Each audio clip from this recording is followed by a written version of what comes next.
Hi everyone, आज बना रही हूँ पनीर के पराठे।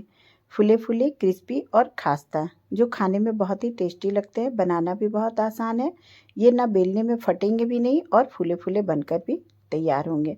और इसे बहुत ही आसान तरीके से मैं बनाकर तैयार कर रही हूँ। और इसके साथ में एक चटनी भी है। तो चलिए इसको बनाना शुरू करते हैं। तो यहाँ पर ये 400 ग्राम पनीर है। इसे मैंने साइड में रख लिया है। और इसके लिए कुछ मसाले हैं। तो ये सूखे मसाले, हरी धनिया पत्ता काट कर रखी हूँ। और इधर में मोटे मोटे प्याज, अदरक, लहसुन और हरी मिर्च को रफली काट कर पहले रख ली हूँ। तो इसके लिए पहले पराठा बनाने के लिए पहले हम आटे को लगा लेते हैं, जिससे आटा भी सेट हो जाएगा।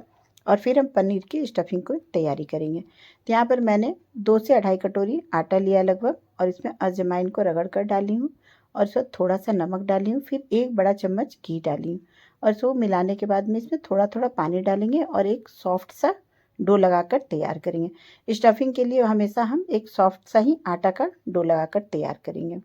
तो ये आटा को मैंने तैयार कर लिया है। अब इसे ढककर रख देते हैं 15 से 20 मिनट। जब तक ये आटा सेट हो जाएगा उतनी देर में हम चटनी बना लेते हैं और पनीर को तैयार कर लेते हैं।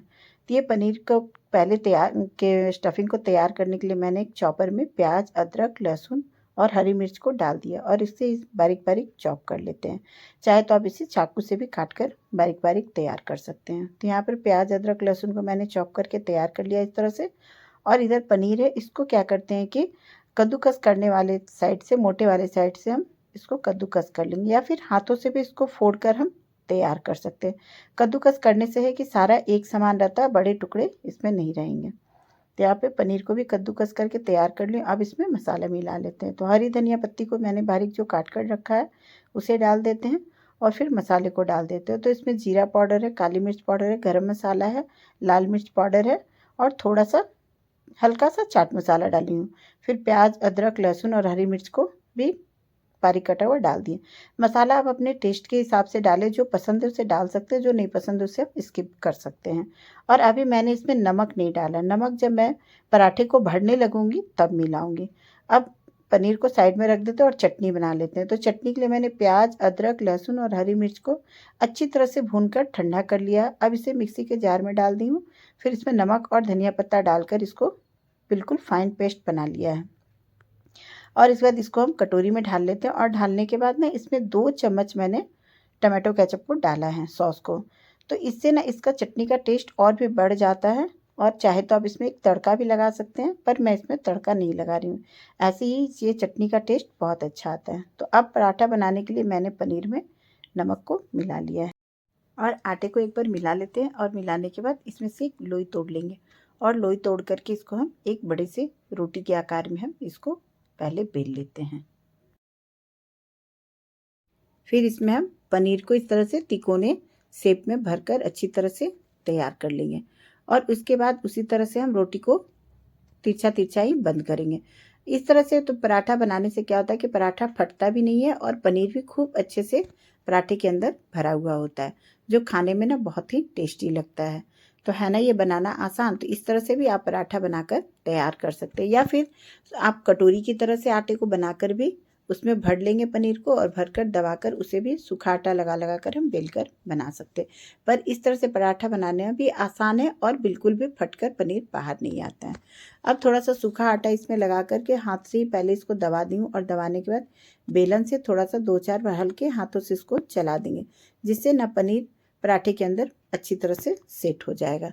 तो बस इसे बहुत ज़्यादा बेलना नहीं है और ना ही बहुत दबा कर बेलना, हल्के बिल्कुल हल्के हाथों से इसे सिर्फ बस हल्का हल्का फैला देना। तो ये पराठा बेलकर तैयार हो गया। अब चलिए इसको तवा गरम कर लिए और तवे पर थोड़ा सा घी, तेल या बटर लगाकर चिकना कर लेंगे। और फिर पराठे को डाल देते हैं। पराठे को डालने के बाद में कुछ समय के बाद में इसको पलटी कर लेंगे। और इसे ना पराठे को बिल्कुल मीडियम फ्लेम पर ही बेलेंगे, तभी ये खास्ता और करारा बनकर पराठा तैयार होगा। तो इसी तरह से उस पराठा जब सेक रहा है उतने देर में हम दूसरे पराठे को भी भरकर देखिए इसी तरह से तैयार कर लेते हैं। इसे भी रोटी की तरह बेल ली हूँ, बीच में पनीर को रख दी हूँ। फिर दोनों साइड से इसको बंद कर देंगे और नीचे वाले भाग को भी अच्छी तरह से दबाकर बंद कर देते हैं। और फिर इसको उसी तरह हाथों की मदद से हल्का हल्का सूखा आटा लगाकर दबाएंगे। फिर हल्के हाथों से बेलन को भी चला देंगे। तो ये पराठा दूसरा भी बेलकर तैयार हो गया है। तो पहला पराठा देखिए अब ये तवे पर सिक गया है। तो अब इसमें घी, तेल, बटर जो भी आपकी इच्छा हो उसे आप लगा सकते हैं, और लगाकर इसको अब हम अच्छी तरह से मीडियम फ्लेम पर सेक लेंगे। तो यहाँ देखिए पराठे को सेकने के लिए मैंने घी का इस्तेमाल किया है और फ्लेम को अभी भी मीडियम रखी हूँ, और इसे धीरे धीरे आराम से अच्छी तरह से सेकेंगे तो ये फूला फूला पराठा बनकर तैयार होता है। कितना अच्छा ये पराठा फूला फूला बनकर तैयार हो रहा है। तो अब पराठा जब अच्छी तरह से सिक जाएगा तब इसको हम प्लेट में निकाल लेंगे। तो देखिए बिल्कुल भी पराठा किसी भी साइड से फटा नहीं है, और कितना ही टेस्टी करारा पराठा बनकर तैयार हुआ है। उसी तरह से दूसरे पराठे को भी तवे पर डाल देंगे और उसी तरह से उलट पलट करके और इसको भी सेक लेंगे हम।